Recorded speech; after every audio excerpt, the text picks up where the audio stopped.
Hi, everyone. We're very happy to have you here today to discuss the community area plans. We have a short presentation and then we'll dive into two specific topics. We'll have two breakout rooms and then we can all come back together to ask questions. My name's Monica Holmes and I'm the planning director here at the City of Charlotte.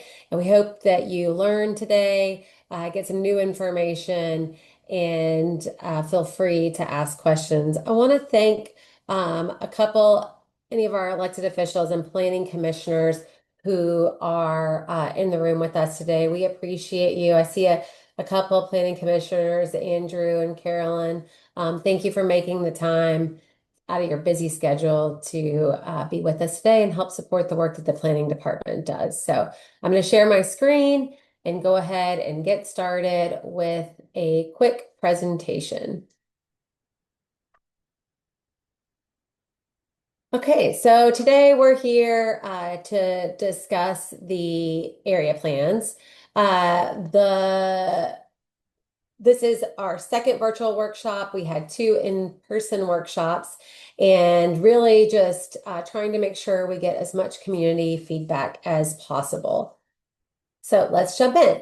So today we're going to talk about what are community area plans, how do the plans impact you, and how can we improve the plans today? So what are the things that we may be missing? What details do you really want to see in them? What policies are really important to you? And we'll talk about a couple of categories of policy and how you may be able to give us your opinion so that we can make sure that's reflected into the final plans.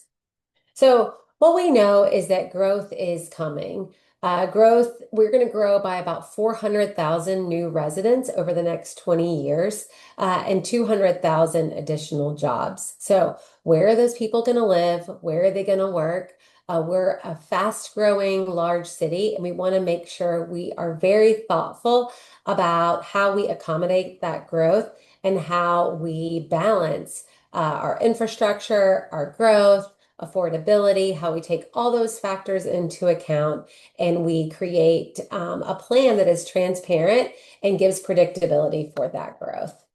So the community area plans are the third level of detail in our planning efforts. So we started about 5.5 years ago with our comprehensive plan, which is the overarching plan and guiding framework for how the city of Charlotte and our surrounding area and community will grow. So there's 10 major goals in the comprehensive plan. There's lots of different policies, and that is citywide. We then have our strategic and action plans. So things like the strategic energy action plan, our strategic mobility plan. Those are also policies that are citywide, but they're a deep dive into one specific issue and help create a framework around that issue. The third level, which is what we're talking about here today, is the community area plans. The city is broken up into 14 geographies, and we take a deep dive into each geography to really help understand what are the priorities and needs of that geography and what are the tools in the toolbox that we have to help meet those needs. So whether that be gaps in open space, in mobility, whether that be the specific what uses and type of development will occur in each of those 14 areas, that's what the community area plans focus on. That bottom layer are what we call specific plans, and that's even the next level of detail. Those we consider things like transit-oriented development station plans. So where we might have a new transit investment, what's going to happen right around the station. We are also working on environmental action plans. So what happens with the environmental impacts in a very specific neighborhood, and other types of specific plans that deal with very specific issues at a smaller geography than the area plans do. So let's get back to the area plans. How do these area plans impact you? Many of you have probably participated in your community around the rezoning process and what that process looks like. When we rezone property, it's a city council decision, and that is when a person who owns a piece of property wants to use their land for something different than is currently allowed there. So we're going to use the area plans. They're very important to that rezoning process because they help determine whether or not, so we'll take the proposed rezoning. So when somebody wants to change their use, they turn in a proposal. We'll take that proposed rezoning and we will look at it against the adopted area plan. And we'll say, does this proposal support your needs, your priorities? Does it support the policies that are in that area plan? So it's just like a checklist looking to see, does this meet the needs? And if it does, then that means it's consistent. And if it does not, then that means that it's inconsistent. And so it doesn't align to our policy. The next way that these plans can impact you is in our capital investments. So capital investments are things like new roads, new sidewalks, where we have new water infrastructure, fire stations. All of these things are ways that the city spends your tax dollars to provide important infrastructure. So our partner departments use the area plans to help determine if the projects that they're building address your needs. And so it's a great framework to understand what types of needs there are in an area. And then last but definitely not least is what we call neighborhood-led projects. And that is the area plans provide a framework and a roadmap of where there might be gaps, where there might be opportunities for your neighborhood to lean into projects. So whether that be a community garden, new signage, some placemaking opportunities, even some mobility opportunities. What can your community do to help meet those needs today? So we've been working on these community area plans for about 3 years. So we are actually at the very tail end where we have all the area plans have been drafted. We have already gone through 7 of them have been adopted. We've reached over 700,000 people. We've talked with people one-on-one, over 6,500 people, and we've received a lot of comments and gone through all of those. So November 24th, 7 of the plans were adopted, 7 were deferred. Our conversation today really focuses on those 7 deferred plans. But just a note, if we include new policy, new ideas in the 7 plans that have been deferred, when they get adopted, those policies can also be added to the ones that are already adopted. So here's a map and a list of the ones that have been adopted and the ones that are deferred. So the 7 adopted are those in gray, and the 7 deferred are those in the teal blue color. So you see it really closely reflects what we call the crescent and the wedge. So the crescent being the parts of town to the west all the way to the east. They have some common themes, they share some common characteristics. And then the ones in the southeast, that's what we consider the wedge. Also, they share some common characteristics. So we will discuss a little bit more about the deferred plans and what are some of the common themes that we see. But first, I'm just going to walk you through. So all of this information is available on our website. So before I just talk through this one slide, I want to make sure you know that if you go to cltfuture2040.com, you can, one, find out what area plan geography you live in. You can see your copy of your plan, and you can take a deep dive into what I'm showing you right now, which is really how each plan is set up. So each plan starts off with what is the expected growth, both in jobs and in population in that planning area.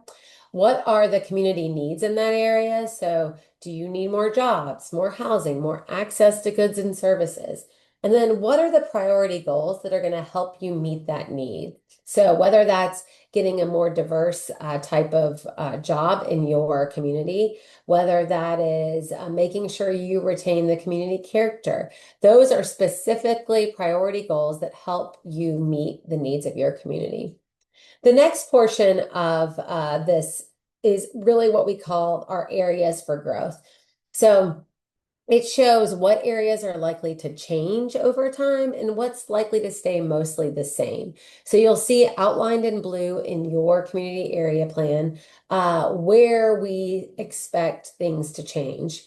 The last piece is what are the types of improvements and projects that we need to have to support the growth and the way the growth is identified. So again, do we need new sidewalks? Do we need new street connections, potentially new stoplights? And all of those projects are outlined in that last panel, what we call strategic investment areas. So if you haven't already gone and looked up what your plan is, I'm going to hold this slide here for just a moment. There are 3 QR codes that you can scan. So the first is how to find your community area plan. So that first QR code is how to figure out where your house is in the community area plans. Are you in East, Middle, and Outer? Are you in West Outer? Which geography lines up to where you spend the most time? There's also plan summaries for all 14 are available here, and then also the draft plan. So if you live in one geography and work in another, you can scan the code and take a look at both of them. So we're going to take a deep dive into the 2 key policy areas that are shared amongst the 7 deferred plans. And that is first neighborhood change and then second environmental impacts. Now, when we talk about neighborhood change, what we really talk about are where are we likely to see displacement occurring? Where is there a lot of single family neighborhood change occurring? And what tools need to be in place to help us mitigate that change and help us have policy that is aligned to the community's vision. The second topic that we are going to break out and discuss is environmental impacts. And when we talk about environmental impacts, what we really want to take a closer look at is that the areas where the plans are deferred are areas of the city that were historically redlined. And what that means is that industry was allowed to build there, was allowed to move in. And sometimes that happens to occur right next to existing neighborhoods. And it has a lot of environmental impact on the community.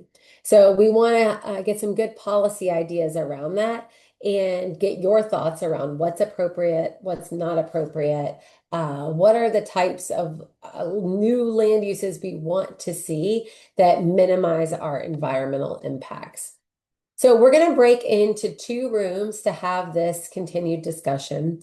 So we'll have, you don't go just quite yet. I'm going to have a couple more slides and then I'll pull the slide back up. But we'll have 2 rooms, one on neighborhood change, one on environmental impacts. We'll split the time. So you don't have to, you can move yourself or we can let you know when it's about halfway through and we'll switch. But so we want your input and feedback and further discussion on these 2 different issues, and we'll set up breakout rooms for you to be able to chat about these 2 and offer some additional solutions, guidance, priorities around them. So what happens next after we get through the webinar today, we get all these great ideas. We are still having ongoing conversations with neighborhood and community. We have a couple additional meetings this week. We have a town hall on Saturday. We have a survey that's still out. And some additional kind of one-on-one workshops. So that's going to continue. We've also already included the adopted plans into our rezoning staff analysis. So you'll see those start to pop up at the rezoning meeting.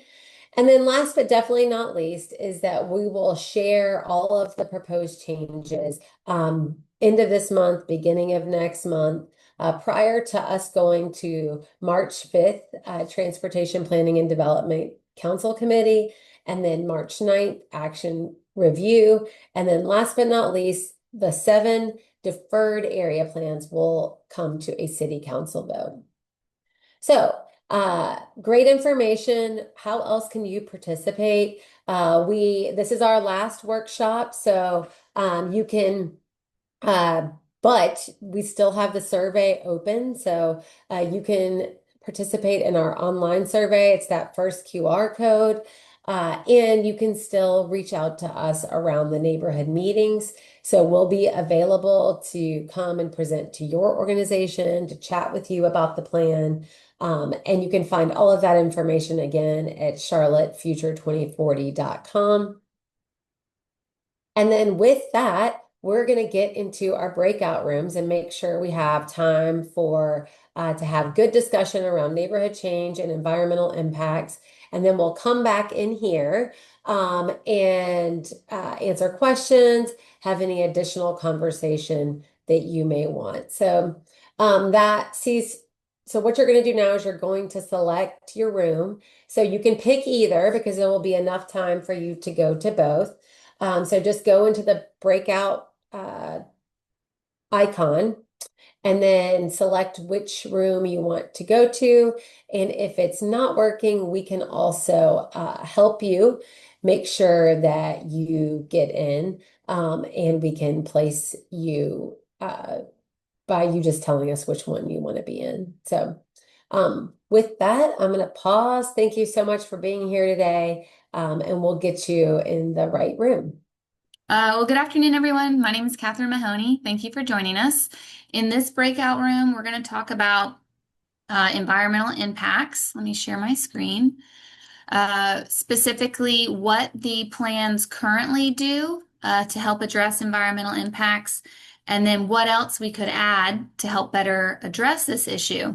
And at the end, a team member will drop a survey in the chat, and so you could either support some of the new ideas that are shared, or you could add some of your own. So, in terms of environmental impacts, the plans recognize that past development has created harms across the city. A great example would be the manufacturing that is adjacent to neighborhoods that Monica mentioned in the main session. So that happens in a lot of the communities where these plans are deferred. And so the plans say going forward, we don't want to create those same harms. And so there is a policy in the plan that says we should not allow new homes in areas that are used for manufacturing, so that we keep housing and manufacturing separate. The plans also say that when there's neighborhoods next to manufacturing, over time, we should encourage kind of the perimeter or the edge of the manufacturing site to change into a different use, like commercial or mixed use, so that you provide a buffer between the neighborhoods and the manufacturing. Or similarly, the plans say we should encourage a green buffer, maybe more trees or a large landscape area between the neighborhoods and the manufacturing.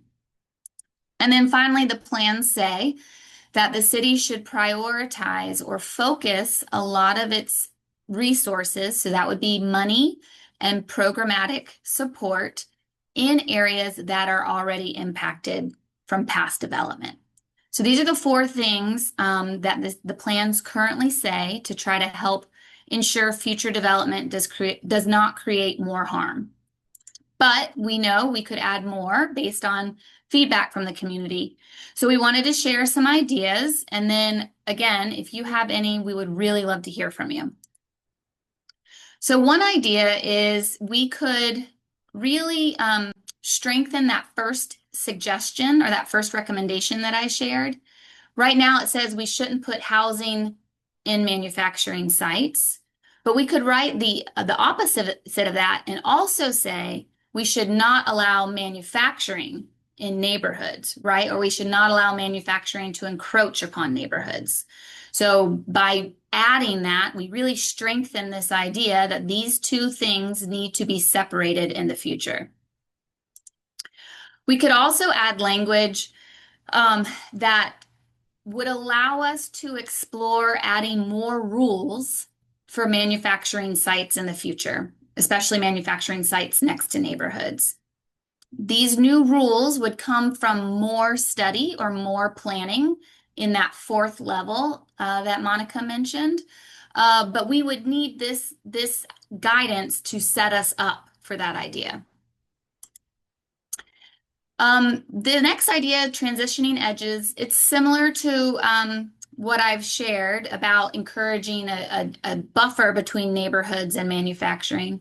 But in this idea, the city could kind of lead a door-to-door campaign where we knock on the doors of smaller manufacturing sites and see what type of plans they have for their business and explore if there isn't a better use considering the size of their parcel or the size of their site. Could they do something that's more commercial or mixed use to help provide that buffer? And then there is a recommendation based on community feedback that as we build out our future transit lines, so for example, the red line, we really need to come back and review these land use recommendations or our place types. That's what we call land use now.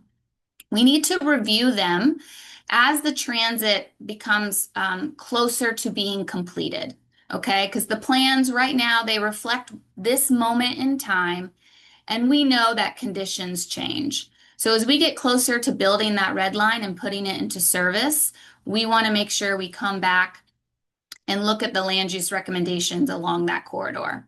And that idea would also apply to other corridors like the Silver Line. The next idea we could add to the plans is that the planning department should prioritize resources, so meaning staff time and budget, to proactively study emerging land uses. So this is the current great example are data centers, right? They are a new use that's really impacting communities across the country.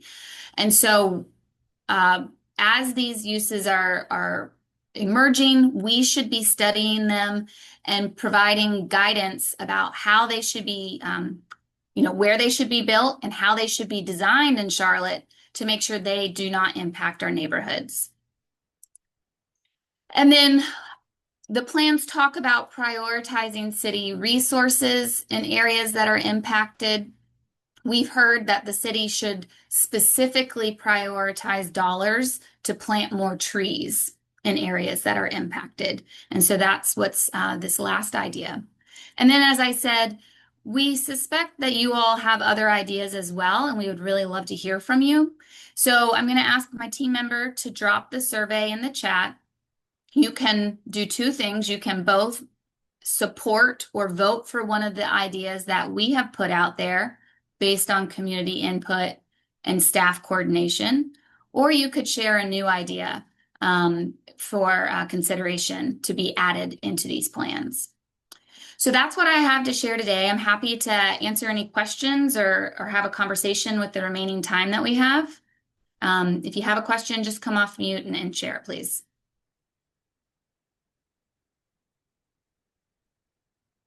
Hey, Catherine, there are two survey links that were just put in the chat. One is at publicinput.com and one is at SurveyMonkey. Are they the same? For this exercise, please look to the SurveyMonkey one. Okay. Thank you. I had a question about the environmental implications for the community members that these suggestions are designed to help mitigate the effects of. So, Sure.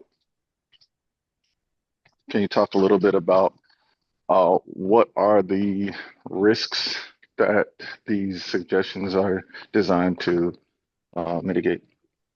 Yes, all of these ideas are aimed at reducing air pollution, noise pollution, and water pollution that are associated with manufacturing uses. And so when you have that use, when you have manufacturing next to neighborhoods, you are putting residents in close proximity to these three pollution types. And so that creates health impacts.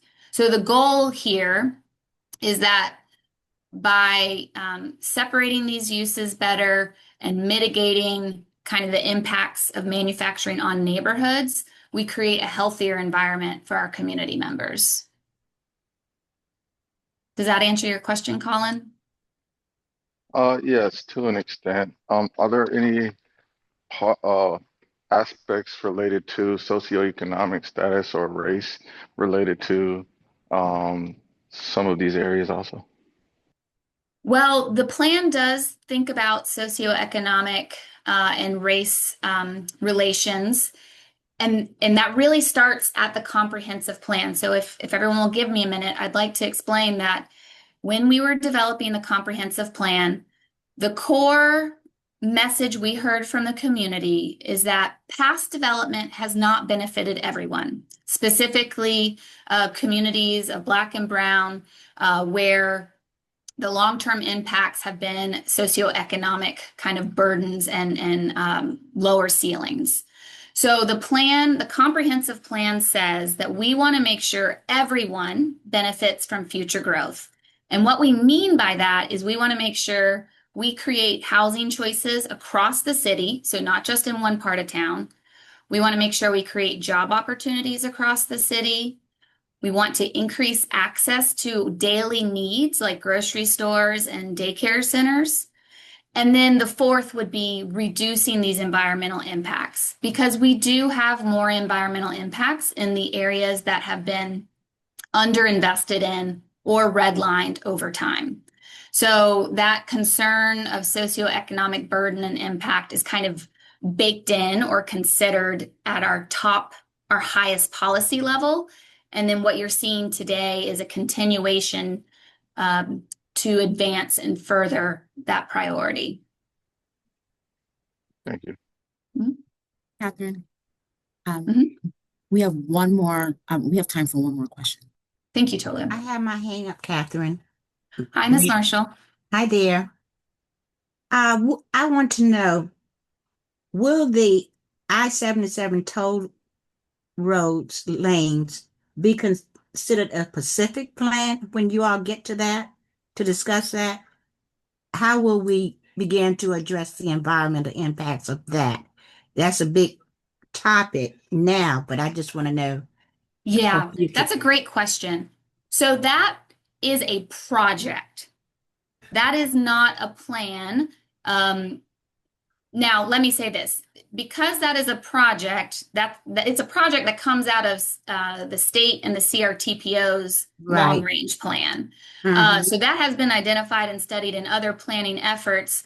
For the city of Charlotte, if it goes forward, we could use that fourth level plan, the environmental impact type plan, to look at ways to mitigate the impact of that infrastructure on adjacent communities.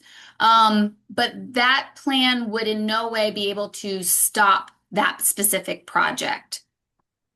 It would just look at ways to try to reduce the impact. So maybe noise wall or sound walls, Mhm. increased green plantings. So I know that's a very sensitive subject. And Yeah. it really originates from another planning effort. Mm-hmm. Thank you. Hey, Catherine, this is Ian Joyce. Thank you so much for this presentation and for all the work you and your team have done to put together a really comprehensive plan that has to take in so many different factors into account. It's definitely not easy, so I don't envy you on that. Two things. One, I'm still having trouble clicking any of the links that are being put in the chat for the surveys. I'm not sure if Thank anybody you. else is struggling. I'll ask that, Annie, if you can play point on that. Real quick, Colin, if you just copy and paste the link and put it in your browser, have you tried that rather than I clicking have. on It's it? not work. That's not Okay. working. But I can I'll take a screenshot of it too, and I can try to just type it in my browser later. The And Ian, I'll other just say also the survey that's on our project website, which is that public input one, it's essentially the same information. So if you get to either survey today, your voice will be captured. Okay. Sounds good. Thank you. The only other thing I wanted to raise up was just why lots are called vacant. and explore if there's a different opportunity for lots to have a different name, because some vacant lots have lots of like environmental benefits for all beings, including humans. And so to just call it vacant just makes it seem like it's ready for development and like there's nothing else going on there when there's potentially a lot going on. Okay, that's a great comment. For the benefit of everyone, I'll take a minute to explain. In the plan, we have recommendations for what type of development should go where. And if you look at the pages, some of the property in Charlotte is currently what we call vacant, meaning there's no building on it. But to Ian's point, there's ecosystems and humans surrounding or, close to that site. So it's not that it's not already used for some good. We, as the planning department, that property is owned by somebody. And so they have property rights. They have the right to develop it in the future. These plans cannot stop development. And so what we have to do is recommend the best type of future development for all sites, even if it's currently used as open space that benefits, plants, animals, and surrounding humans. So in the recommendation for future development is not required. A property owner could choose to keep that site undeveloped in perpetuity if they would like. That makes sense. Is there a last question for me? If we need to go, that's fine. But is there also a process to contact property owners who have large swaths of land? Because I'm in the north middle outer, and I was trying to connect the county for a while to a plot of land near our home that has lots of trees, could be like an easy park or something. But yeah, like I don't know if they ever heard back from that property owner, if there's like an easy way to like get in touch with those folks. So I'll say property owners and their mailing address are available through the county's tax base, Mecklenburg County Polaris. And so, if you want to use that form to reach out to somebody, I do know the county with their park system planning, they will reach out to property owners and inquire about acquisition if the site is a part of, if the general vicinity is a part of their system planning. And then I think you'll be interested to hear something in the neighborhood change room as well. So I think for the sake of time, we need to rejoin the larger group, and then everyone will select the next breakout room. Thank you for coming today. Thank you, Catherine. Also, Ian, real quick, I just put the link to Polaris in the chat. Thank you so much. I saw that. Appreciate y'all so much. Thank you. It doesn't help us. It really doesn't help us get to an understanding of what's happening. So, for example, for Colin, to give you some context, virtually all of the manufacturing zoning in Charlotte is on the west and north side. There's virtually none in the Crescent, which is the southern part of Charlotte, and that has everything to do with our history of race and socioeconomic status. So helping folks understand that sooner will really allow us to give more thoughtful input in the conversation. So it's not just this question of like how to make it work for everyone. It's historically been entirely burdened on the west and north side of the city. And that's a huge problem that we really need to be able to talk about if we're going to be able to solve it. So feedback to the team, we need more clear language that helps citizens jump into a 1-hour lunch call and engage meaningfully on this topic if we're ever going to make progress. So that's one. And yeah, I don't know if we're going to go, but I want to share some thoughts on this. We need much more robust language that addresses the decades of problems around this and the ongoing rezoning that's happening. There's still on the west and northwest side of town residential property that's being converted into manufacturing. So it's not just a historical issue, it's a present day issue that we need a lot more thoughtful protection from so that citizens don't have to constantly show up and fight every rezoning request, which is often unsuccessful in any case. So I really do want to push y'all to tighten up the language and get more factual and skip the niceties on this stuff. It obscures us from making progress. Savannah, I'm sorry, I'm sharing the wrong thing. That is complete error on my part. I'm sorry. The first suggestion is to add language to the plans that would limit manufacturing into existing neighborhoods. So I just want to maybe I thought if you it was can. to limit housing around manufacturing, and there's like another idea, but the Right, but we current one want to is that. clarify and strengthen it to say manufacturing should also not encroach on neighborhoods. So, point well taken. Yeah, I definitely Um, put my voice down for the one that limits manufacturing, not further limits citizens who've already been yes. dealing with this. Yeah, absolutely. All right, we are supposed to join the room, but Savannah, if you're able to either join us afterwards, or are you part of the Mountain Island Lake community by chance? No. No? Okay. We're happy to connect offline if you would like to have more in-depth conversations. That's something.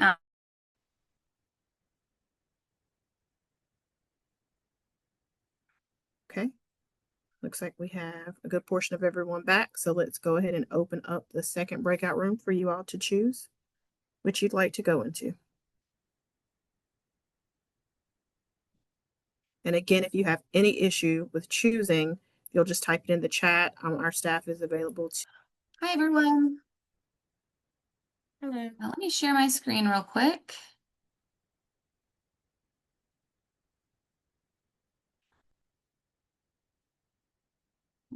Sorry.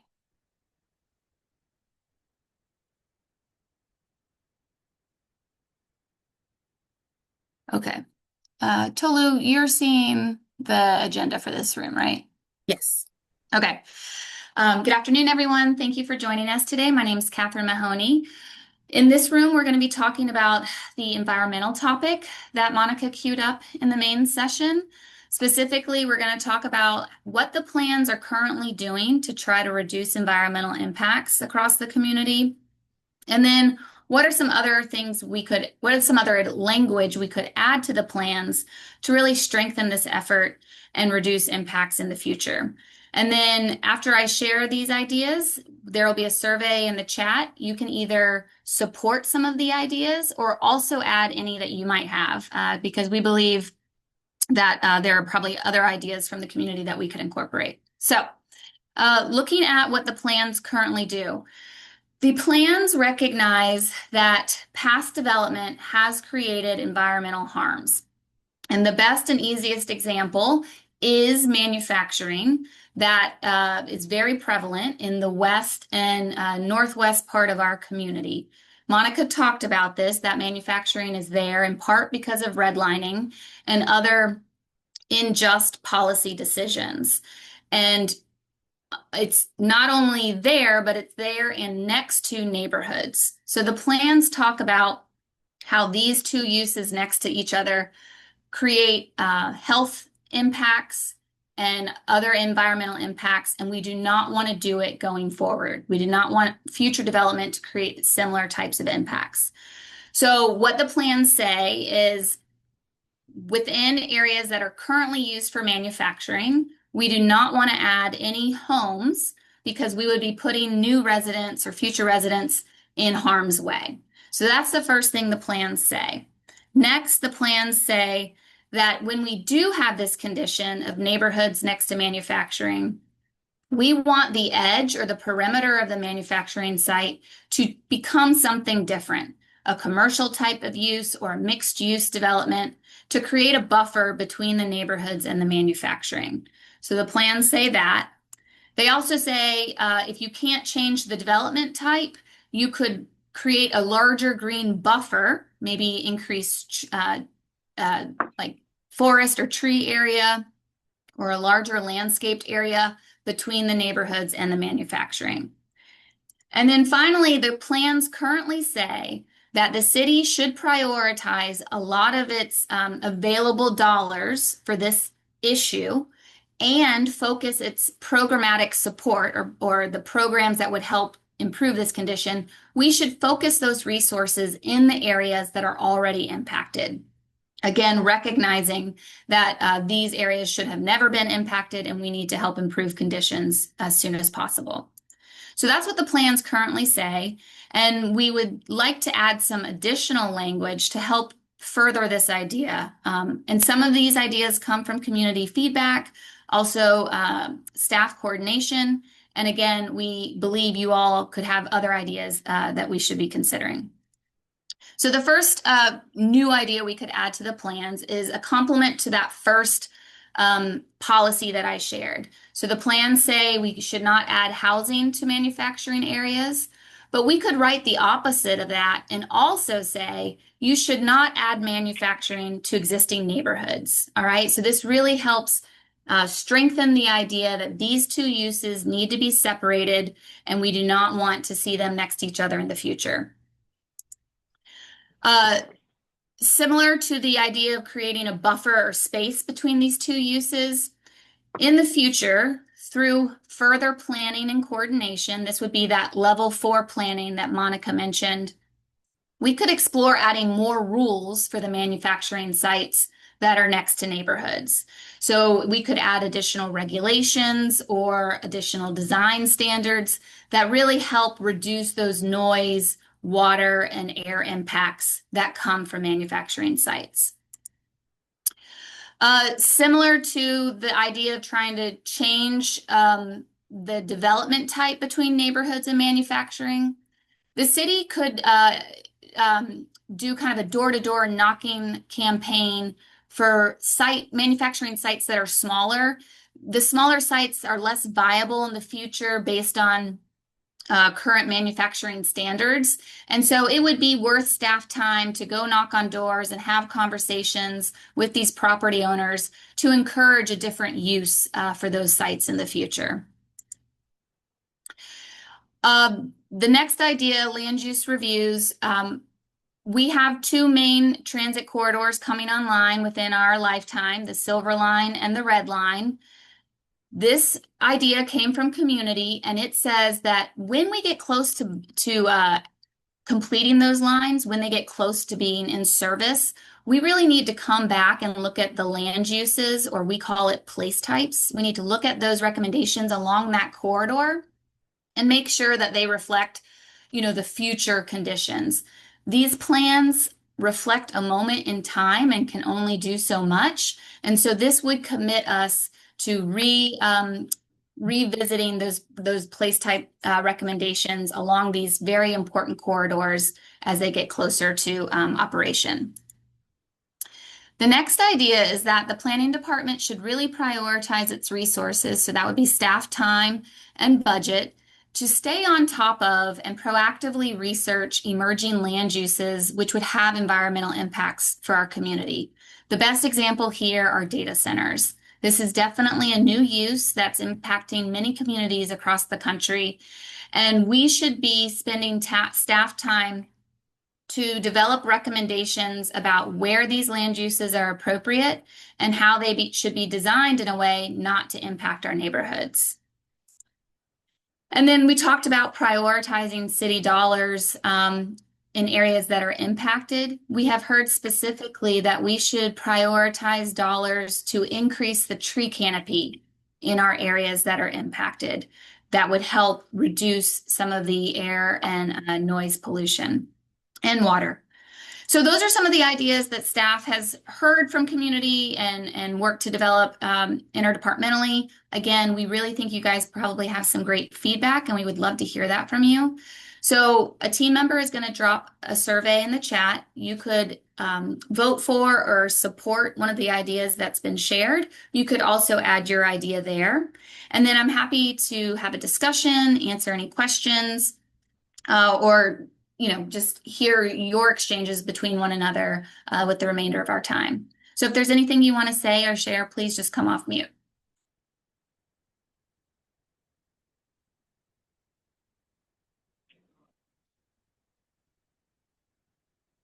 Savannah, we got cut off the last time. I think what I was trying to say is, if you would like to have some more in-depth conversations between yourself and staff, maybe your broader community, we're happy to do that. That's kind of what Monica referenced as another form of engagement that's going on.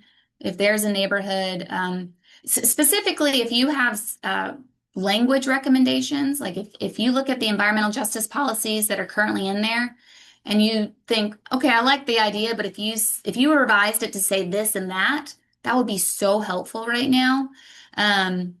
So we are open to that type of feedback, and we can either start the conversation via email, set up a meeting, that sort of thing. Yeah, happy to be supportive in any way. Yeah, I think these are super important conversations, and the language and the history we give people really does matter. So yeah, absolutely. Yeah, you know, to your point, we don't go too much into where we're at in the process. The history has kind of gotten truncated, but when we started this process, the idea of justice and past impacts was a leading narrative for this process. So we care very much about the impacts of past decisions and doing something different going forward. So could I ask that you drop your email in the chat and we'll have that staff will reach out to you after this? Yeah, I think Annie and I connected in the chat, so that's perfect. Okay. The only other things that I wanted to add was, yeah, I would suggest on the west side in particular, not including that recommendation about limiting housing around manufacturing. That's only going to increase challenges around affordable housing and the displacement that's going on. And I would definitely recommend that the constraints go on manufacturing rather than on the people. I think it's justified to create some type of broad limiting of converting anything new to manufacturing on the west and north side. Like there should be limits. We've seen this before in Charlotte when all of the affordable housing projects were historically all placed in the segregated black parts of the city. There was a ruling that there could be no more in the black part of the city until it was balanced in other parts of the city. And the moment calls for that. I think if you all can show that map of what our manufacturing looks like, that'd be helpful for people because it is all in the west and the north. It's not like a little bit more. It is all in the west and the northwest. And it's ongoing being converted. We're still having to fight like battle by battle with rezoning. So I think we need like protection from further manufacturing, which is not happening right now. Um, and um, and then we also need yeah, more investment around like we deal with like maternal health issues that have their roots in air quality. You know, a big part of it has to do with air quality, asthma, all this. So yeah, definitely around trees. And there's still neighborhoods that are fighting to get the sound barriers up along Brookshire Boulevard. They still have not gotten that petition tirelessly. They've been working towards, still hasn't been honored. So yeah, we need a lot more language to protect from ongoing harm and then repair the past damage. Yeah. You see, there's no purple. Purple is manufacturing, but I also want to note this also applies to light industrial, which we've also had to fight petitions to try to change that, and it's exhausting for the community broadly. I won't This take up any is more time. Thank you. this is John Wall, and I like what Savannah just laid out. Her point, she made some very, very good points about manufacturing. I live in a Hidden Valley neighborhood, which is North Tryon, Sugar Creek Road, North Tryon corridor, West Sugar Creek Road corridor, and we do have manufacturing, like to heavy manufacturing in our community. We've had a lot of the manufacturing jobs to move out of the community. The one that's most noticeable is the concrete plant that's on Craighead. It's still there, and there's apartments being built around that concrete plant. And that's a good example of what we're talking about.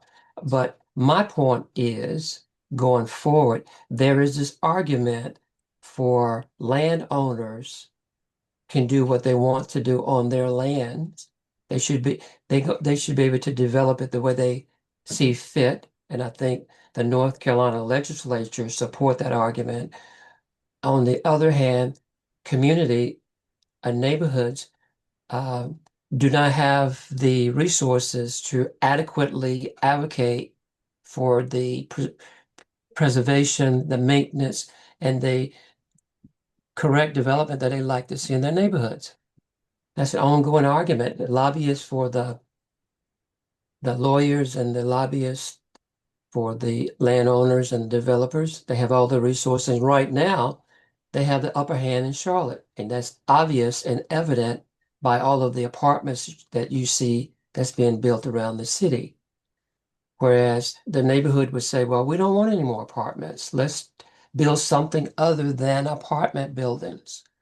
And that's been our community point of view from the beginning, ever since the UDO has been established, is allow some other types of structure to be built in the neighborhoods. And we're just now beginning to see some of that.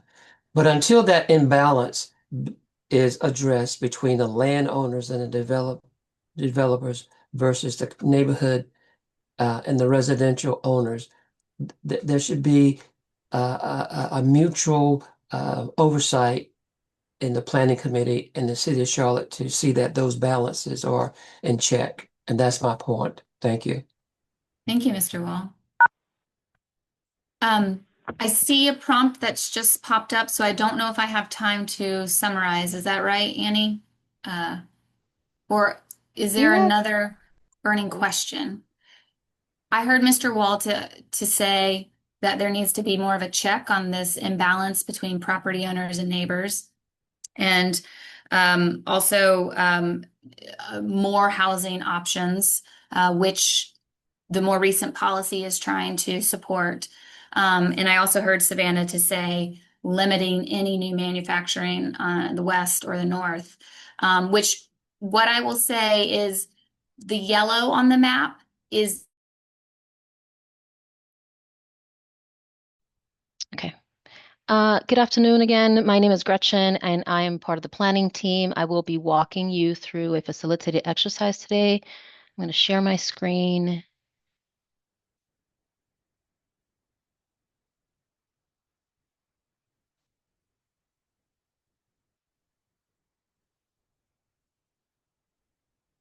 Okay, you should be able to see the full slide of the presentation that says neighborhood change. Okay, perfect.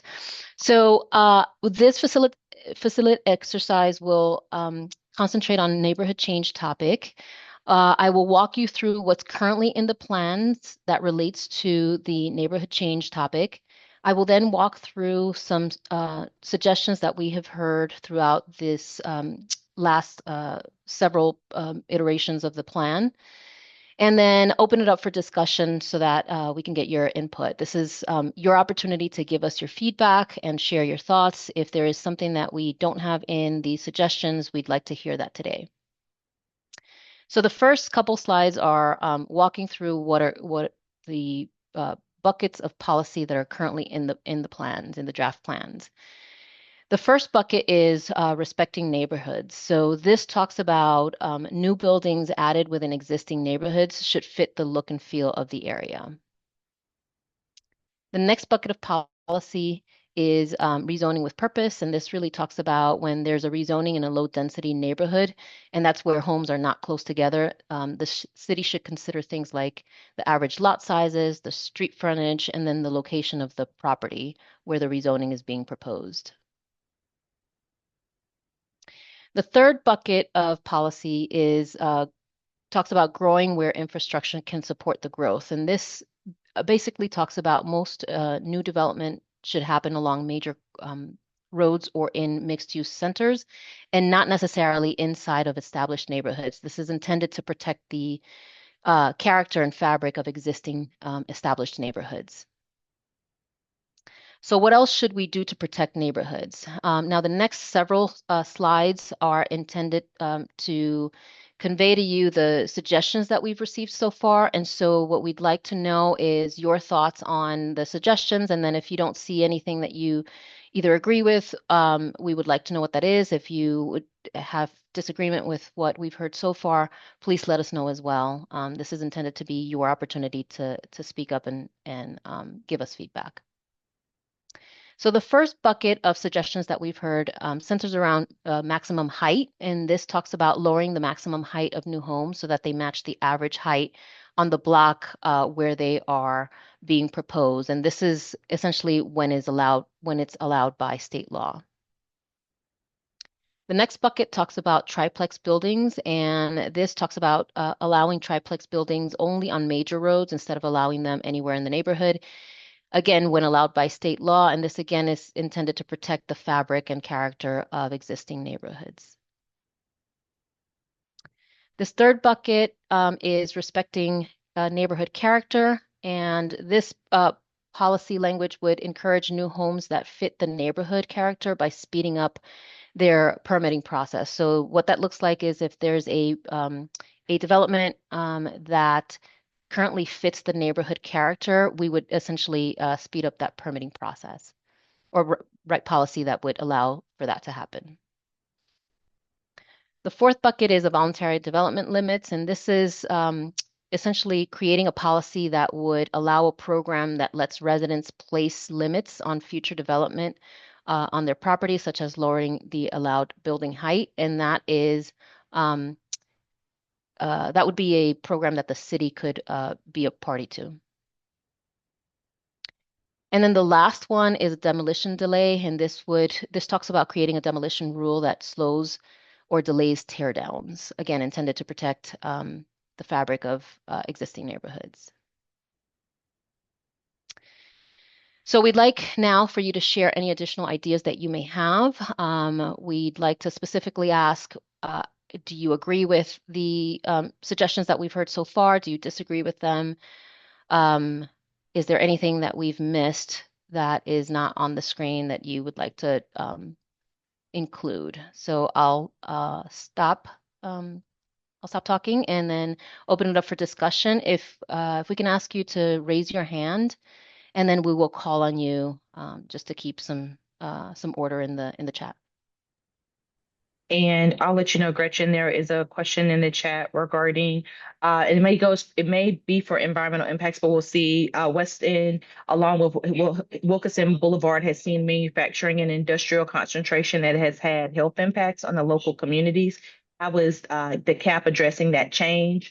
I do not see any rezoning propositions to curtail industrial development along this corridor.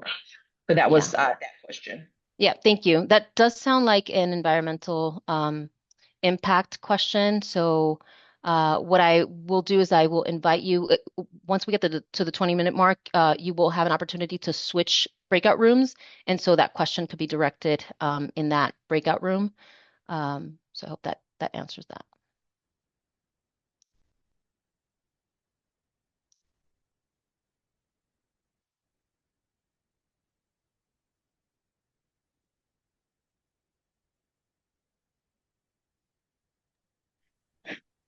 Any comment? I think it's Mabaka Braid. Yes, that's correct. Sorry. Go ahead.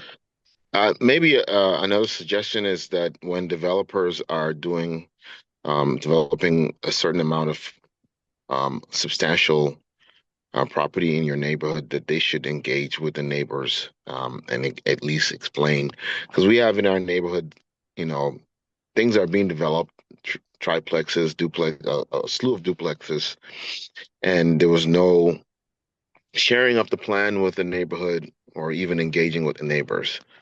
And I think that will be good. Even we have some properties that are being developed by our lake, and certain violations on the swim buffer occurred, and we wish that we knew what the developer was about to do before we had to kind of step in ourselves and inform the city. Okay, thank you for that. There are certain processes that require public engagement when a property is being developed, but I'm assuming that you're addressing things that are developed by right and may not necessarily go through a public process. Yes, it's things developed by right, actually. Yes. Okay. Yeah. Thank you. Freeland Park. Hi, good afternoon. I didn't see anything on there about parking in Freeland Park. I don't know if everybody's familiar with it, but I'm sure you are.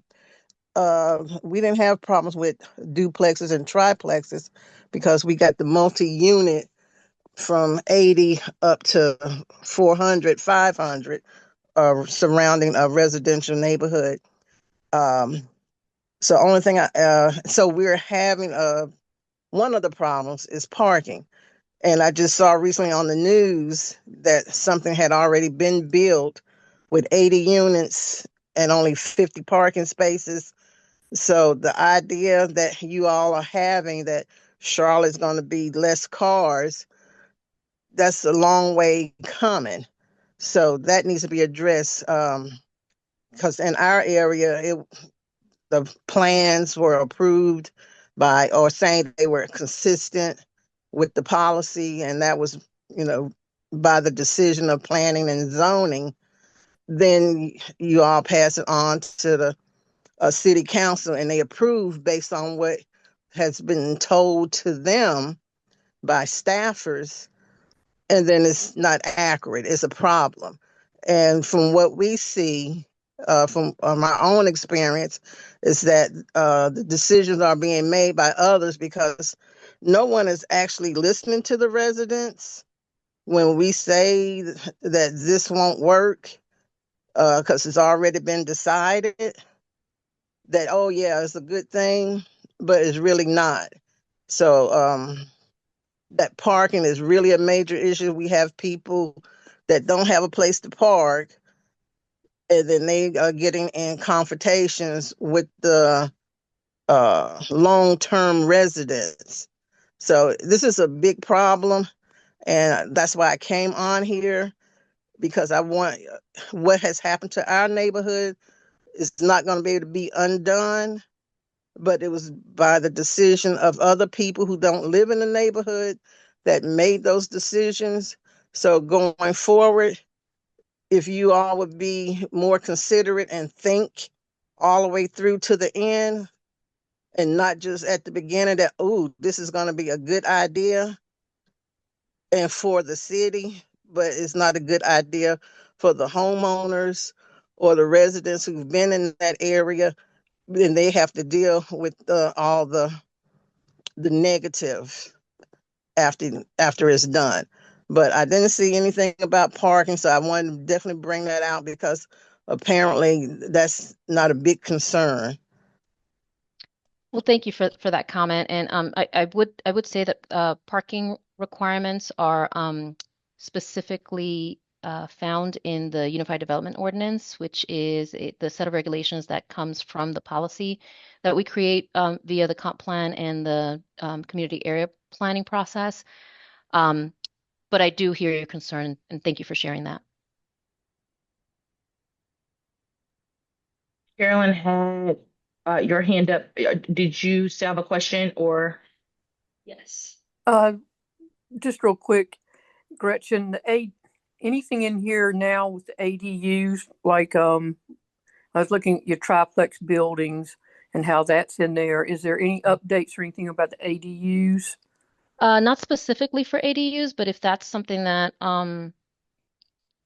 you and the community feels that maybe should be specifically pointed out, what exactly were you I think thinking? there's still, if you're in the know, you kind of have, like me, you've kept up with ADUs and all that. Mhm. But I think the general neighborhoods and communities may have heard of ADUs, but they don't understand how they can be built, where they can build, and that sort of information. I think we really need to get that in there so that people are aware and knowledgeable to, as much as triplexes where they can be built, also ADUs. I think Okay. that needs to be added if possible.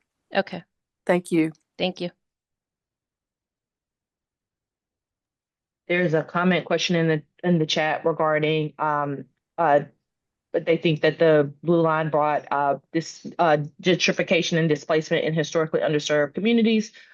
With the planned red and now they want to know with the planned red and silver lines that are planned along the historically underserved neighborhoods in the Crescent area.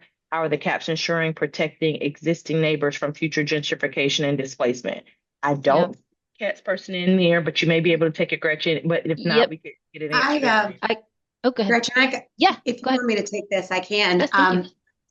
Thanks so much for the question. So you're absolutely right. This is something that is very much on our radar. We are actually have received a federal government grant to do a TOC policy around the Silver Line.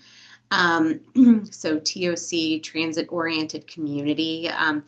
That is a new way of looking at policy and development in station areas to address displacement and mitigation ahead of time, not just of residences, but of businesses or important community assets. And so we're going through that process right now very closely with the community along the Silver Line. And then now that the mobility referendum passed, we will be expanding that to a system-wide TOC policy that does just what you're speaking of. That will inform our station area planning, which is essentially another kind of level down that will reference back up to these station area plans. So we're very much aware and very much addressing it through that process. Hopefully that answers your question, but if not, please let me know. Thank you, Erin.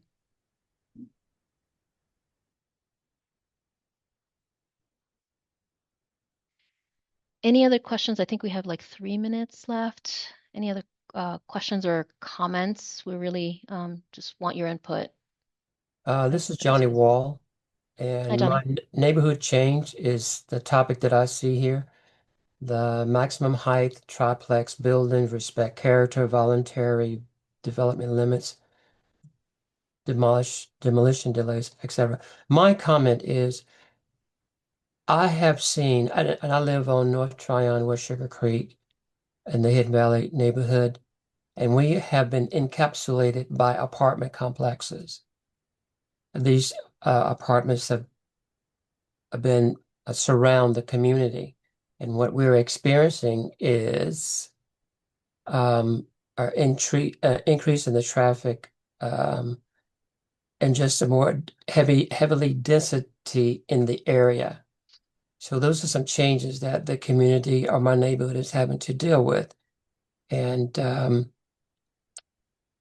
my point is, I think there's little thought has been given to by the Department of Transportation on how to develop more roads in our area to accommodate the growth in vehicle traffic. That's my comment. Okay. We can pass that along to CDOT. They are not on the call today, but we can pass that along to our Department of Charlotte's Department of Transportation. Okay, I'm sorry. The other part of my question or comment is that I've seen where there have been a reduction in 2-lane roads. The most recent one is on the North Davidson, Central Avenue area where the lane has been taken out and a pedestrian lane has been put in. That really prohibits traffic in that area. When it used to be 2 lanes, 4 lanes, now it's down to 2 lanes, one going in both directions. I mean, either directions. So I don't know if that's good or bad. I know that we're trying to make the city more walkable, but reducing those lanes really impede traffic, in my opinion. Okay. Thank you for that comment.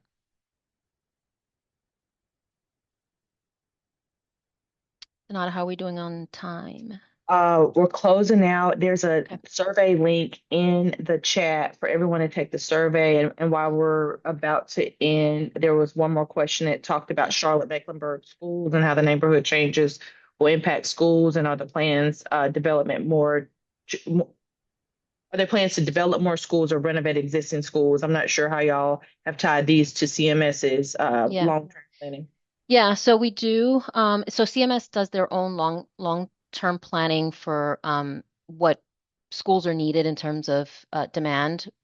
So we do coordinate with them and share our growth projections and forecasts so that they can then input that into their modeling and then plan accordingly for school needs. Thank you for that question. And I believe about the switch rooms now, but there Yes. will be some time to ask some questions in the main room once we switch the rooms. Yes. Thank you, everyone. And I'll see you in the main room.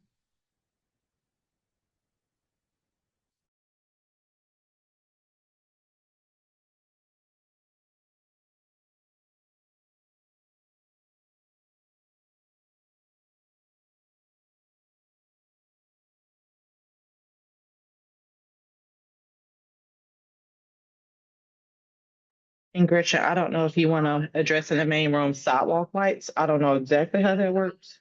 I just know my own experience. Oh, Gretchen left.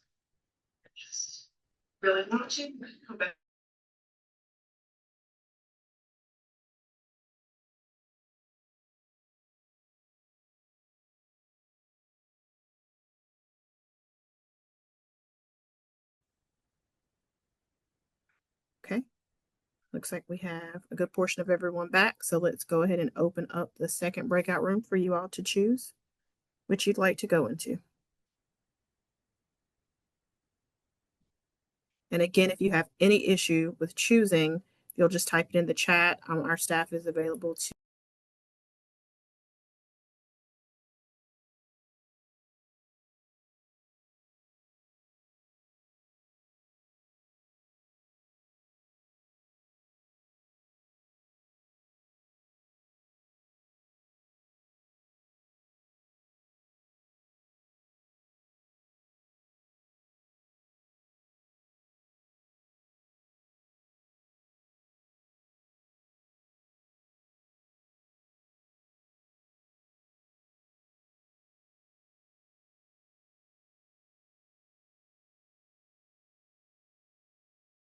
Good afternoon, everyone. My name is Gretchen, and I'm part of the planning team. I'll be walking you through a facilitated exercise today on the topic of neighborhood change.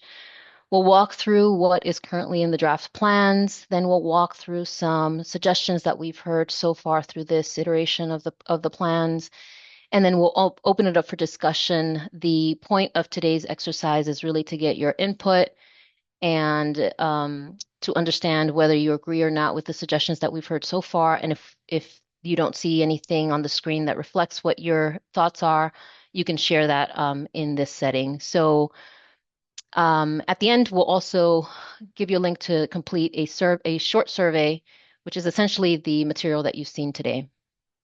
So the next couple of slides will take you through what is currently in the draft plans on the topic of neighborhood change. The first bucket is respecting neighborhoods, and this really talks about new buildings added within existing neighborhoods should fit the look and feel of the area where they're being developed.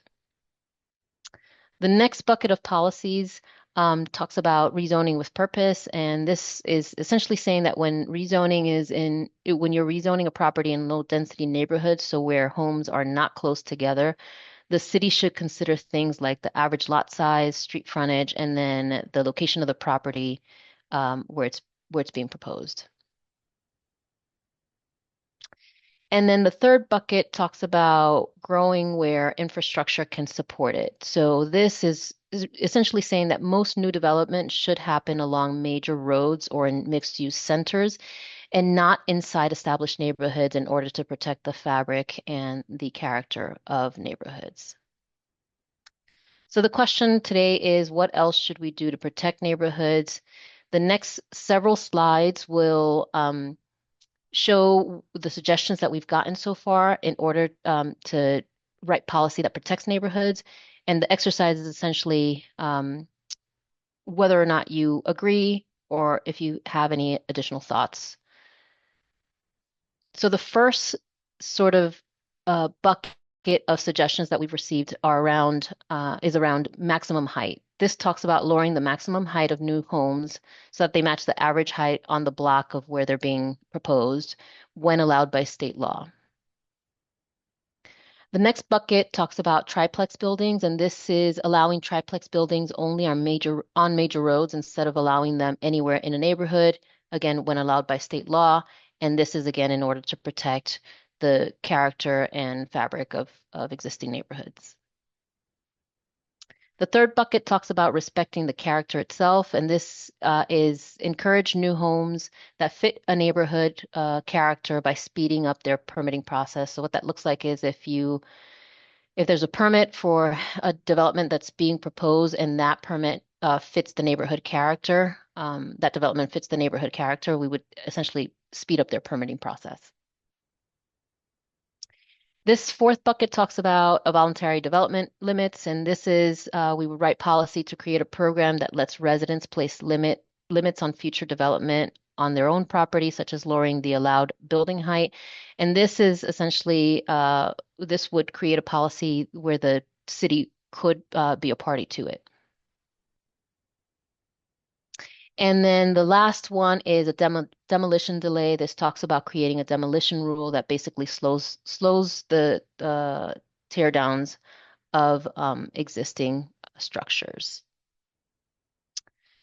So with that, we'd like to open it up for your comments, your thoughts and then share any additional ideas that you may have if you don't see anything reflected on the screen that you would like to see or you would think would be necessary for neighborhood change. So I you have, can, oh, I'm sorry. go You ahead. go ahead. Is that Miss Maddie? Yes. Hi, Miss Maddie. Go Hi. ahead. I just want to know when we're doing all this change, growth and so forth, one thing that comes to my mind is parking. Mm-hmm. And, in certain neighborhoods, whether it's new development, triplexes, the parking will be an issue. And I don't know whether we have addressed that because currently even in a single family area, I have parking issues right now. So is that something that we should be looking at when we do neighborhood change? Yeah. So thank you for that comment, Miss Maddie. This same topic came up in the last breakout room, Oh, okay. and yeah. So as you know, parking is addressed through the Unified Development Ordinance through regulations, and that's so that anything coming in for permitting can go through the process of permitting, and then parking would be one of the things that we're checking for essentially. So this at the policy level doesn't necessarily have any policy language right now regarding parking. But parking is addressed through the UDO. Thank you. Hey, Gretchen, my name is Ian. Thank you so much for your team's hard work on these plans. I know it's a lot to balance. Um, just something I wanted to raise in terms of like fitting with the character of the neighborhood. It might be an unpopular opinion, and I have a lot to say on it, just because like as I drive through, I'm in the north outer middle, and as I drive through parts of like Druid Hills, like gentrification certainly doesn't take that into effect or in that into account. So there's areas where low income residents have been living for years, and then there's massive homes being built right next to them, right? And I know that's outside of the scope of policy. Um, but I wonder, like in my neighborhood, where it's mostly residential homes, like there was a townhome complex that's being built right down the street from us. Let me clarify, it's all residential homes, like in our surrounding neighborhood within a 5 mile walking radius, but then there's over 100 townhomes going in. And they just took down like 3 or 4 acres of trees and land that a private owner sold for it. So that certainly doesn't fit with the character of our neighborhood, but I'm also open to the idea that like we Mhm. need more dense housing the closer we are to Charlotte if we're going to grow smart and preserve other land. And so I just don't understand if this is really the best guiding tool for neighborhood change because there's areas where I think residents need to be open to the idea that maybe there needs to be more dense neighborhoods around where they live because they are so close to center city, like where we live. And then maybe there's others where it's more impactful to preserve that neighborhood. So Yeah. it just seems pretty complex, just blanket statements say like we're trying to just preserve the character of a neighborhood when I think there's other priorities, even environmental impacts, so to speak, that we need to consider when we're doing that. Yeah. So thank you for sharing that. There is a component to the community area planning process, which is the policy map, and that gets at what you were just talking about, where we are directing density and intensity towards specific areas of the city.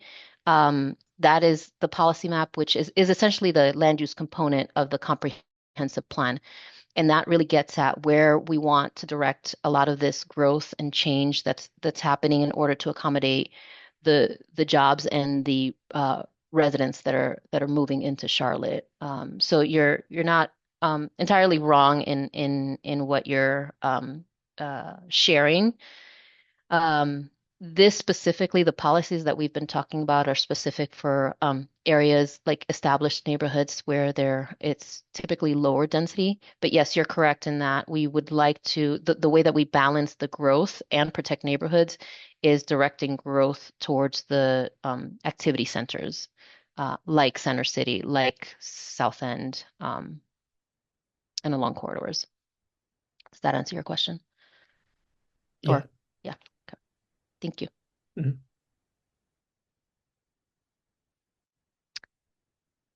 Any other questions, comments?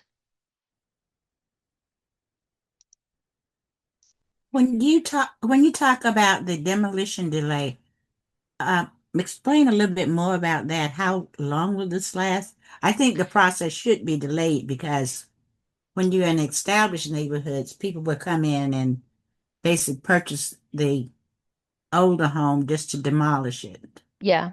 So that would be part of our process if there were interest from the community to explore that, we would then dive deep and figure out what a program or a rule could actually look like, how much time would it delay it by, what would the enforcement be, etc.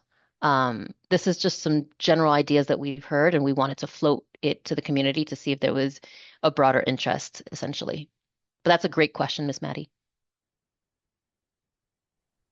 I have a question about the actual implementation of all of this, because the plan is called the 2040 plan.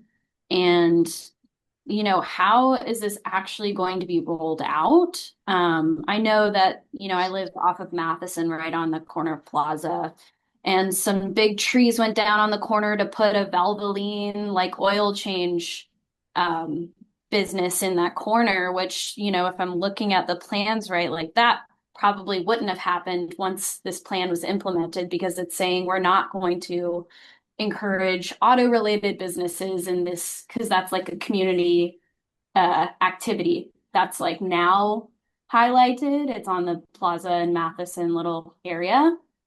So I guess I want to hear a little bit more about how is this actually going to be implemented and is when can we expect trees to stop being taken out for auto businesses in the area that's labeled community activity? Like, can you explain a little bit more about the rollout plan? Yeah, so I'll talk high level on the community area planning process. And then I know that our colleagues in the Tree Canopy Preservation Division are rolling out their policy update on trees in the next year or so.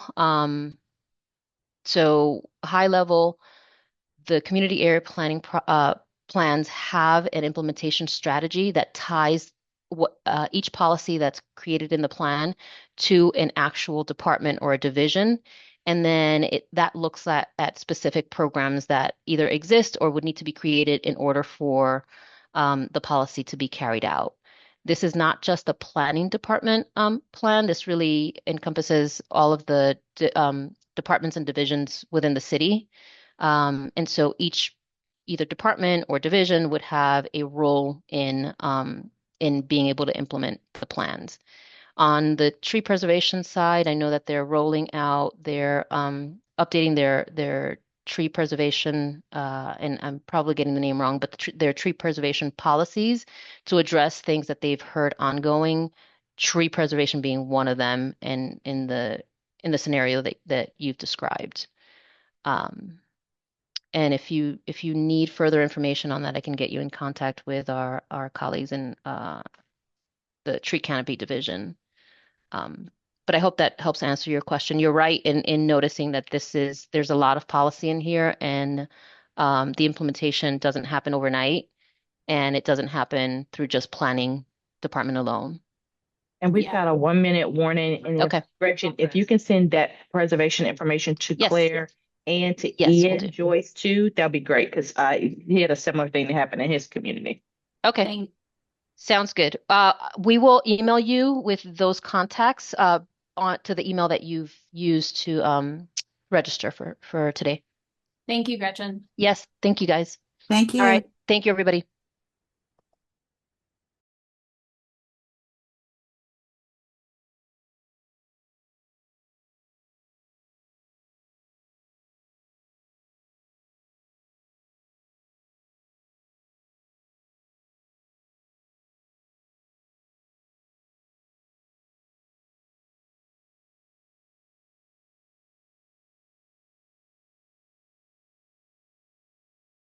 out. Thank you so much, Yolanda. And thank you, everyone, for being here today and for participating. Our goal was for you to have one-on-one time to learn more about the possible adjustments to the plans and to ask any questions that you have.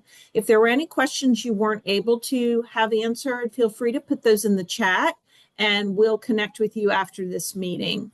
So path forward, what the next couple of months look like. We're wrapping up engagement, but we still will have the survey open. I'll switch to that in just a second, that you still are able to share with folks and also participate in yourself if you haven't had a chance to.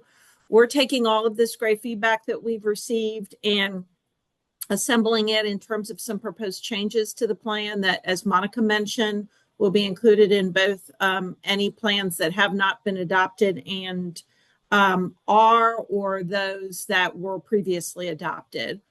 In the next months, we will be at Council Committee in March. We will be at Council's Action Review March 9th, and then we are looking for Council to take action on March 23rd. So if we want to switch to the next slide with the engagement opportunities, I want to make sure that you know that the online survey is open through the end of the month and you can access that here.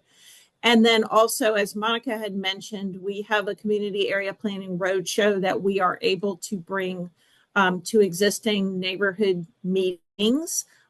We've probably done 3 or 4 of those already, and we're available to do that into the future. So we're happy to engage with you on that as well. And if you're interested, feel free to drop your information in the chat. There's also sign up available on our website. So with that, I want to thank everyone once again for being here, and thank you for participating. We look forward to connecting with you in the future, and have a great day.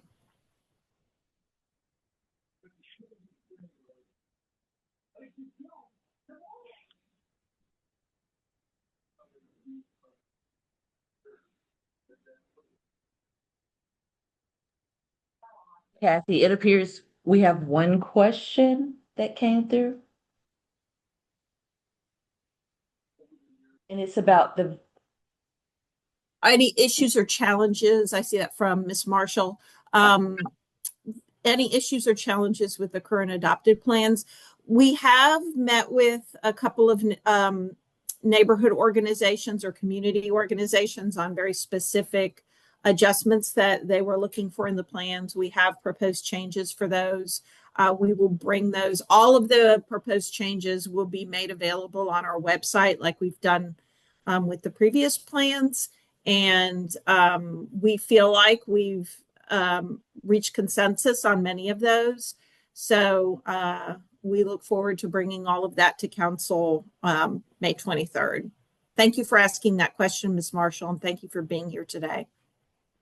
Kathy, we also have one which we can follow up on if need be, but I'll go ahead and share that. Ian Joyce was asking, is there a visual workflow for what the intergovernmental collaboration and cross-sector collaboration looks like in terms of implementation?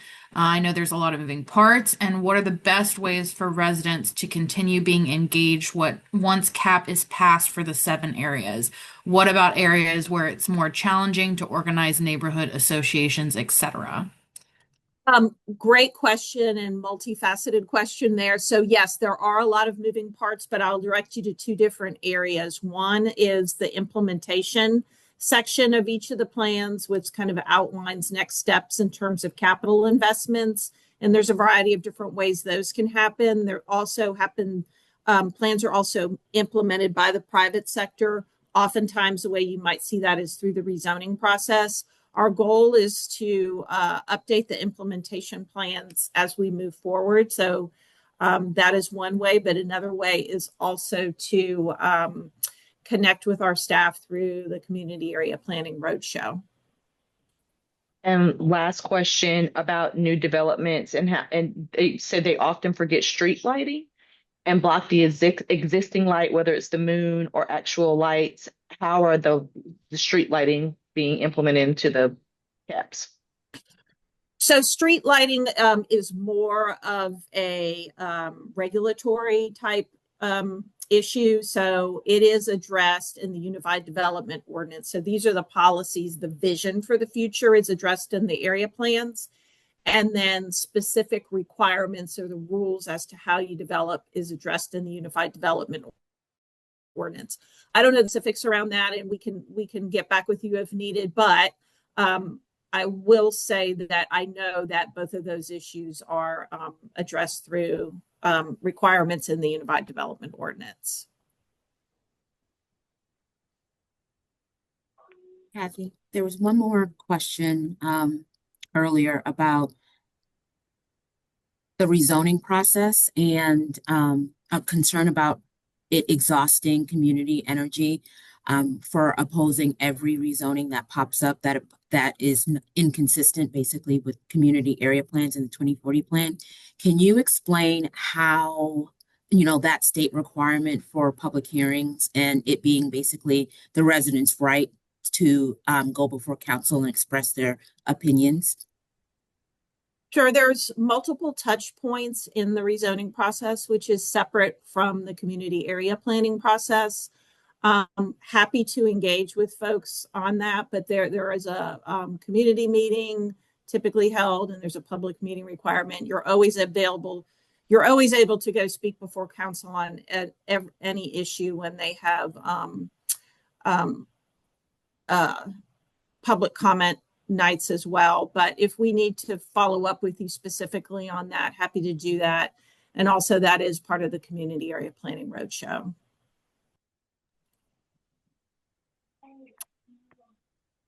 Thank you, everyone. And in the interest of time, if there's other questions, happy to address those. Also, if you guys want to drop in the chat the Charlotte Future 2040 email address, and you're happy to send questions there as well.